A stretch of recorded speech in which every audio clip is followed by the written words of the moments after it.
नमस्कार YouTube family, तुम्हा सर्वांचं स्वागत आहे आपल्या या नवीन यूट्यूब चॅनलवरती. मित्रांनो, चॅनलवर नवीन असाल तर आपल्या चॅनलला लाईक, शेअर आणि सबस्क्राईब करायला विसरू नका. वळूया आपल्या आजच्या भागाकडे. राजवीर जाऊन त्याच्या डॅडला मिठी मारतो, कारण ते भारताबाहेर गेले होते. तेही त्याला मिठीत घेतात. त्यानंतर रमेशजींची नजर गणपतजींकडे जाते आणि ते पटकन जाऊन त्यांना मिठी मारतात आणि विचारतात, तू कसा आहेस? किती वर्षांनी भेटतोय आपण? असेच थोडं बोलणं होतं आणि नंतर ते विचारतात, पण तू इथे कसा काय? त्यावर सावित्रीजी म्हणतात, ज्या मुलीशी तुझ्या मुलाचं लग्न जमलं आहे ना आणि जिने आमचा अपघात होण्यापासून वाचवला, ती गणपतचीच मुलगी आहे. हे ऐकून रमेशजींचा राग गायब होतो. ते राजवीरला विचारतात, कुठे आहे ती मुलगी? खुशी आणि दीप्ती एकत्र उभ्या असतात. त्यावर राजवीर खुशीला हातानेच इशारा करतो आणि ती पुढे येऊन रमेशजींना नमस्कार करते. त्यांच्या डोळ्यात पाणी तरळते, कारण खुशीने त्यांच्या आयुष्यातील 2 महत्त्वाच्या व्यक्तींना वाचवलेलं असतं. ते म्हणतात, गणपत, आत्तापासून ही माझीही मुलगी आहे. सर्वजण खूपच आनंदी होतात. तोच विजय खोडकरपणे म्हणतो, डॅड, तुम्ही तुमच्या दुसऱ्या मुलाला विसरला का? रमेश हसून म्हणतो, ओय खोते, मैं तेनू कैसे भूल सकता हूँ? त्यावर सगळे हसतात आणि विजय पटकन रमेशजींना मिठी मारतो. सावित्रीजी खुशी आणि दीप्तीच्या परिवाराची ओळख करून देतात आणि सांगतात की आपल्या दोन्ही मुलांची लग्न जमली आहेत. इतक्यात एक मुलगी येते. ती साधारण 19 वर्षांची असते. ती येऊन राजवीर आणि विजयला बिलगते. राजवीर आणि विजय दोघेही तिला प्रेमाने मिठी मारतात. हे पाहून खुशी आणि दीप्तीचा चेहरा उतरतो. त्यानंतर ती म्हणते, आरवीभाई आणि विजूभाई, मला माझ्या दोन्ही भाभींना भेटवणार नाही का? भाभी हे ऐकताच खुशी आणि दीप्तीला समजते की ती रिया आहे. विजय तिला खुशी आणि दीप्तीची ओळख करून देतो. ती खूप प्रेमाने त्या दोघींना मिठी मारते. त्यानंतर सर्वजण दुकानात जातात. दुकानात छान अशी रोषणाई, वेगवेगळे कपड्यांचे सेक्शन आणि हलकंसं संगीत चालू असतं. सर्वजण आधी साड्या घेण्याचे ठरवतात आणि साडी सेक्शनकडे निघतात. जातात सर्वजण वेगवेगळ्या साड्या पाहू लागतात. सुपारीसाठी त्यांना हिरव्या रंगाची साडी हवी असते. दीप्ती आणि खुशी काही साड्या ट्राय करतात, पण राजवीर आणि विजयला त्या आवडत नाहीत. त्यानंतर सुनीताजी त्यांना सुंदर असे हिरव्या पैठणी नेसायला लावतात. त्यांना त्या पैठणीमध्ये पाहून राजवीर आणि विजय स्तब्ध होतात. सुनीताजींना समजतं आणि त्या पैठणी साड्या फायनल करतात. त्यानंतर सर्वच महिलांसाठी राजवीर साड्या घेतो. नंतर सगळे डिझायनर गाऊन या सेक्शनकडे निघतात, पण खुशी आणि दीप्ती जागेवरच थांबतात. त्यांना पाहून सुनीताजी विचारतात, काय झालं? तुम्हाला एंगेजमेंटसाठी गाऊन नकोत का? त्यावर दोघी मानेनेच नकार देतात. मग सुनीता विचारतात, तुम्हाला काय वेअर करायला आवडेल? खुशी आणि दीप्ती एकत्रच लेहेंगा असं म्हणतात. दोघींच्या तोंडातून एकच शब्द बाहेर पडतो. हे पाहून सुनीताजी हसतात आणि सर्वांना लेहेंगा सेक्शनकडे घेऊन जातात. तिथे जाऊन खुशीला एक वाईन कलरचा लेहेंगा खूप आवडतो आणि ती तो ट्राय करते. तो आउटफिट सर्वांनाच आवडतो. त्यानंतर दीप्ती एक रोज गोल्ड कलरचा लेहेंगा ट्राय करते आणि तोही सर्वांना आवडतो. रिया देखील तिच्यासाठी टील ब्ल्यू म्हणजेच ब्ल्यू आणि ग्रीन मिक्स खूपच रिच आणि युनिक लेहेंगा घेते. त्यानंतर सर्वजण मेन्स सेक्शनकडे जातात. तिथे राजवीर खुशीच्या ड्रेसशी मॅच होईल असा 3 पीस सूट घेतो आणि विजय देखील दीप्तीच्या ड्रेसशी मॅच होईल असा 3 पीस सूट घेतो. दोन्ही कपल्सची स्टायलिंग खूपच छान होती. एक कपल रॉयल आणि डीप टोनमध्ये दिसत होतं, तर दुसरं सॉफ्ट आणि एलिगंट. या दोन्ही कपल्सचा लुक साखरपुड्यासाठी एकदम परफेक्ट आणि प्रीमियम दिसत होता. त्यानंतर रमेशजी सर्व पुरुषांसाठी छान असे 3 पीस सूट घेतात आणि आदित्यलाही छान असा ड्रेस घेतात. त्यानंतर सर्वजण बाहेर येतात. सुनीताजी सर्वांना ज्वेलरी शॉपमध्ये जाण्याचं सांगतात. तिथे त्या एंगेजमेंटच्या अंगठ्या घेतल्या जातात. त्यानंतर सुनीताजी दीप्ती आणि खुशीला आणखी ज्वेलरी घेतात. पैंजण, नेकलेस, डायमंड इयरिंग्स, ब्रेसलेट अशा बऱ्याच गोष्टी त्या घेतात. त्यानंतर उरलेली सर्व खरेदी करून सर्वजण एका सुंदर हॉटेलमध्ये जेवणासाठी जातात. विजय सर्वांच्या आवडीचं जेवण मागवतो. सर्वजण छान गप्पा मारत होते आणि जेवणही करत होते. आता फक्त सुपारी आणि साखरपुड्याचा व्हेन्यू राहिलेला होता. तेव्हा गणपतजी सांगतात, गावाशेजारीच एक छोटे मंगल कार्यालय आहे, आपण तिथे हा कार्यक्रम घेऊया, मी आजच त्या मालकाशी बोलतो. सर्वजण होकार देतात. बोलता बोलता जेवणाचा मेन्यू देखील ठरतो. त्यानंतर सर्वजण गाड्यांमध्ये बसून घराकडे निघतात. गाड्या एका हॉटेलसमोर थांबतात, जिथे खन्ना फॅमिली आणि विजय थांबणार होते. सर्वांचे बोलून झाल्यावर उरलेल्या कार खुशीच्या घराकडे निघतात. खुशी आणि दीप्ती मात्र मागे राहतात. राजवीर खुशीला तिचा आउटफिट आणि ज्वेलरी आवडली का हे विचारतो. ती होकार देते. तो तिला म्हणतो, मला उद्या एका कामासाठी बाहेर जावे लागणार आहे, त्यामुळे मला तुला भेटता येणार नाही. पण तू तुझी काळजी घे, परवा आपण भेटूच, असं म्हणून तो तिला कारमध्ये बसवतो आणि सीट बेल्ट लावतो. त्यानंतर तो तिच्या कपाळावर चुंबन घेतो आणि तिला गुड नाईट म्हणून डोर लॉक करतो.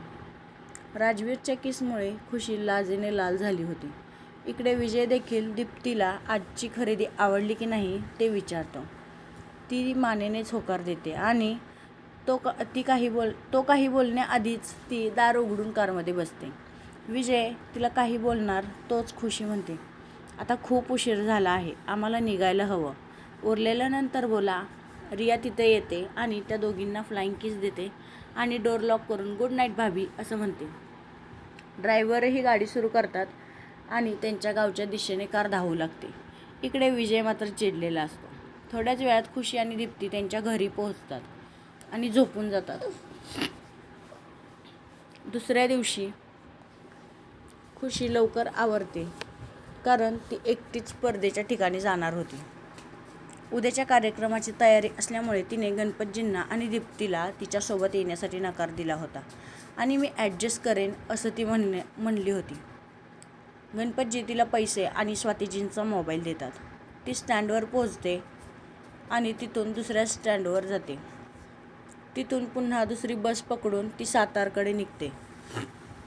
साधारण 2 तासांनंतर ती त्या कॉलेजवरती पोहोचते. इकडे राजवीर आणि ध्रुवही सातारच्या दिशेने निघतात. खुशी पहिल्यांदाच एवढ्या लांब एकटी प्रवास करून आलेली होती. ती धापा टाकत कॉलेजमध्ये इकडे तिकडे पाहत होती.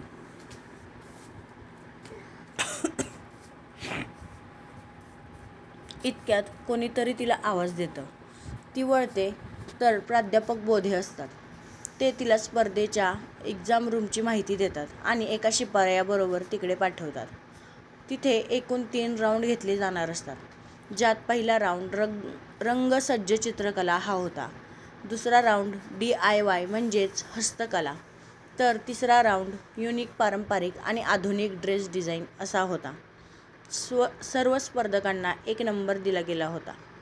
खुशीचा नंबर 45 असा होता. या स्पर्धेला खूप सारे विद्यार्थी आले होते.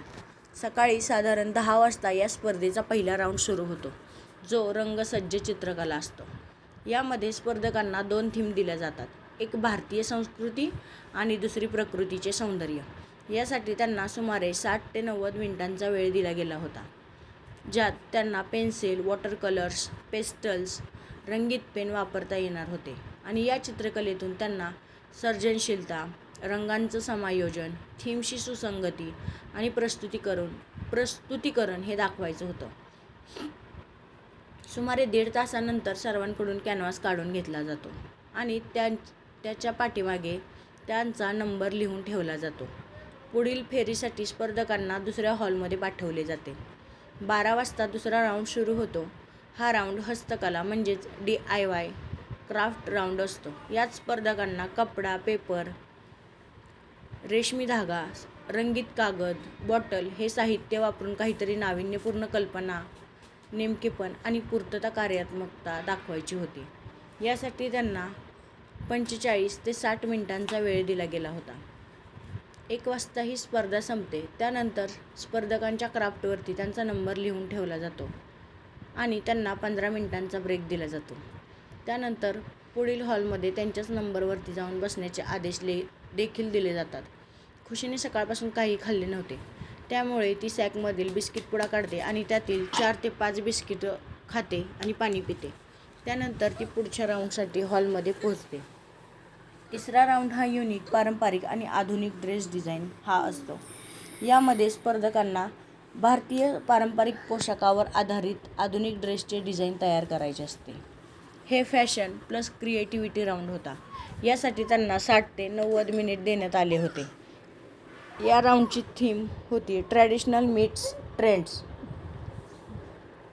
यासाठी स्पर्धकांना स्केचिंग, ड्रॉइंग कागदावर किंवा डिजिटल माध्यमातून करायची होती आणि नंतर फॅब्रिक सॅम्पल्स वापरून डिझाईन देखावे तयार करायचे होते. त्यातून त्यांना पारंपरिक आणि आधुनिक घटकांचा समावेश, कलात्मकता आणि नाविन्यता, रंगसज्जता आणि पोशाखाची शोभा, तसेच ते डिझाईन मॉडेलवर कसे दिसेल हे देखील दाखवायचे होते. ही स्पर्धा 1:30 वाजता सुरू होते आणि 3 वाजता संपते. त्यानंतर सर्वांना ग्राउंडवरती थांबून रिझल्टची वाट पाहण्यास सांगितले जाते. इकडे राजवीर सुमारे 11 वाजता कॉलेजमध्ये पोहोचतो. तो प्राध्यापक बोधे यांना भेटतो, नमस्कार करतो आणि त्यांची चौकशी करतो. थोड्याशा गप्पा मारल्यानंतर राजवीर सर्व शिक्षक व प्राध्यापकांना भेटतो. पहिला राऊंड झाला होता, त्यामुळे तो त्या चित्रांची पाहणी करतो. त्यातून त्याला एक चित्र खूपच आवडते. तो त्या चित्राला 100% देतो आणि इतरही 2 चित्र सिलेक्ट करतो. त्यांना 98 आणि 97% देतो. त्यानंतर दुसऱ्या हॉलमध्ये येतो. 3 क्राफ्ट सिलेक्ट करतो आणि शेवटच्या हॉलमध्ये जातो, जिथे खूप छान छान डिझाईन्स असतात. त्यातील 3 डिझाईन त्याला खूप आवडतात. ती एकदम उत्कृष्टरित्या डिझाईन केलेले होते आणि 3ही राऊंडच्या विनर्सची पेंटिंग, क्राफ्ट आणि डिझाईन सर्वांसमोर मांडली जातात. या तिन्हीमधील एक पेंटिंग, एक क्राफ्ट आणि एक डिझाईन राजवीरला खूपच आवडलेलं असतं, कारण त्यात एक वेगळंच कौशल्य दाखवलेलं असतं. पहिलं रंगसज्जता चित्रकला. त्यामध्ये भारतीय संस्कृतीची विविधता ही थीम निवडलेली असते. त्यात स्पर्धकाने रंगीत बाजार दृश्य, पारंपरिक पोशाख, लोकनृत्य, आधुनिक शहराची पार्श्वभूमी, चमकदार लाल, पिवळा, निळा, हिरवा रंग, सांस्कृतिक कथा प्लस रंगांचा उत्सव हे रेखाटले होते. त्यानंतर हस्तकला थीममध्ये नैसर्गिक साहित्याचा प्रयोग, ज्यामध्ये 3D फ्लॉवर वॉल आर्ट, जे कागद, सुती, लहान कापड, लहान दगड, पारंपरिक रंगसंगती प्लस मेटॅलिक टच, सर्जनशील, पर्यावरणपूरक, शोभायमान हे दर्शवले गेले होते. तर तिसरा round unique traditional plus modern dress theme, traditional meets trends. यामध्ये पारंपरिक बांधणी sari, ikat print crop blouse, lehenga skirt, sheer overlay, pastel pink plus gold plus steel, पारंपरिक मॉडर्न संगम, रनवे रेडी फॅशन दाखवलं होतं. त्याचं स्लोगन होतं वारसा आणि सौंदर्य याचा संगम. हे डिझाईन सर्वांनाच खूप आवडले होते. सर्व प्राध्यापक व शिक्षकांना राजवीरची सिलेक्ट केलेल्या कलाकृती खूपच आवडतात. ते कलाकृतीच्या आतील बाजूस असणारा नंबर पाहतात आणि त्यांच्या लक्षात येतं की या तिन्ही कलाकृती एकाच स्पर्धकाच्या आहेत.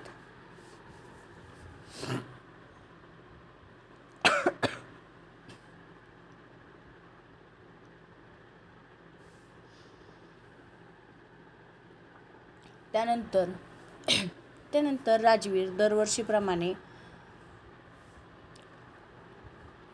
त्या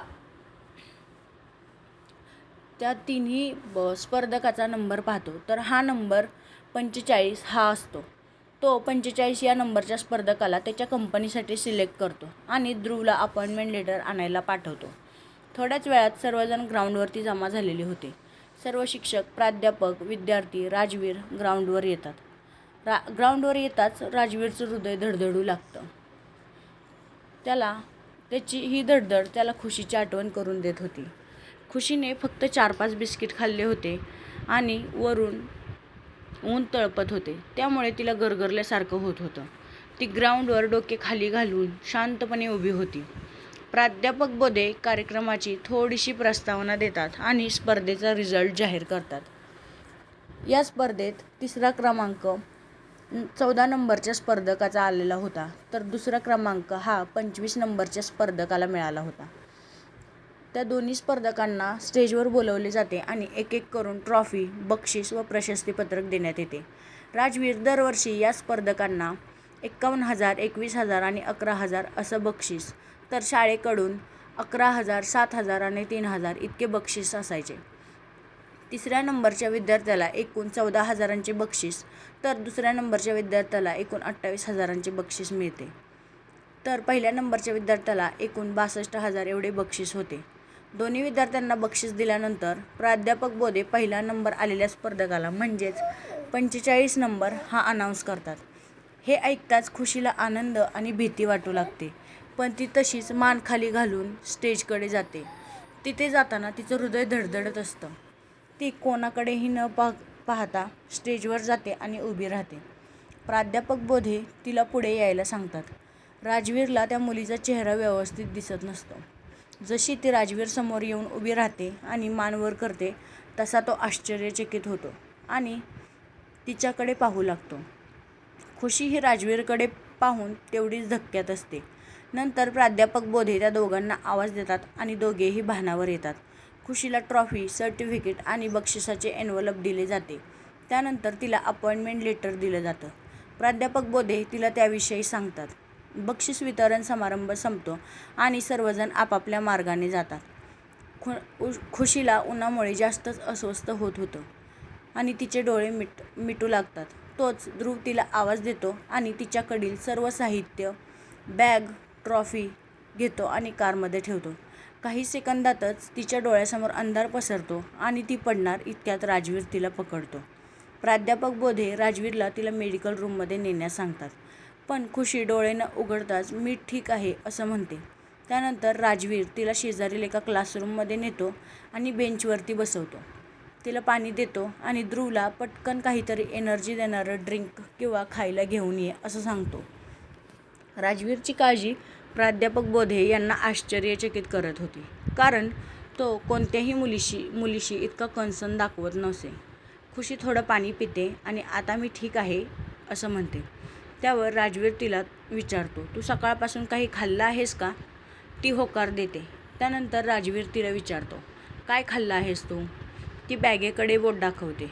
तो बॅग पाहतो. त्यात एक बिस्किट पुडा असतो, ज्यातील 4 ते 5 बिस्किट संपलेले असतात. ते पाहून राजवीर संतापतो. तो खुशीवर ओरडतो. खुशी मात्र शांत बसून ते सर्व ऐकत होती. तोपर्यंत ध्रुव एक नारळ पाणी आणून राजवीरकडे देतो आणि एनर्जी बार, काही कॅडबरीसुद्धा देतो. राजवीर खुशीला सर्व नारळ पाणी प्यायला लावतो आणि ती गुपचूप पिते. प्राध्यापक बोधे ध्रुवला विचारतात, तुझा बॉस कधीपासून मुलींशी एवढा प्रेमाने वागायला लागला? त्यानंतर ध्रुव सांगतो, कारण ती माझी होणारी लेडी बॉस आहे.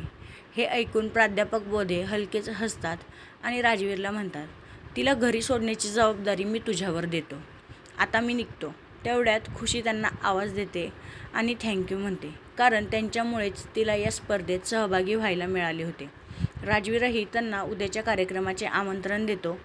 त्यावर प्राध्यापक बोधे हो म्हणून एन्जॉय युअर टाईम असं म्हणून निघून जातात. राजवीर खुशीला उचलून घेऊन कारमध्ये नेतो आणि तिला एका साईडनं बसवतो आणि स्वतःही दुसऱ्या बाजूने बसतो. कारमध्ये बसल्यानंतर तो ध्रुवला एखाद्या जवळच्या हॉस्पिटलकडे गाडी घे असं म्हणतो, पण खुशी त्याला थांबवते आणि मी ठीक आहे, मला घरी जायचं आहे एवढंच बोलते. त्यावर राजवीर तिच्यावर ओरडतो आणि म्हणतो, तू मला का सांगितलं नाहीस तू इथे येणार आहेस? मी तुला माझ्याबरोबर आणलं असतं ना? त्यावर खुशी म्हणते, पण मला काय माहिती तुम्ही इथे येणार आहात, नाहीतर मी तुमच्याबरोबरच आले असते. तर मित्रांनो, आपला आजचा एपिसोड इथेच संपत आहे. हा भाग तुम्हाला कसा वाटला हे कमेंट करून सांगायला विसरू नका. भेटूया पुढच्या एपिसोडमध्ये. Bye bye.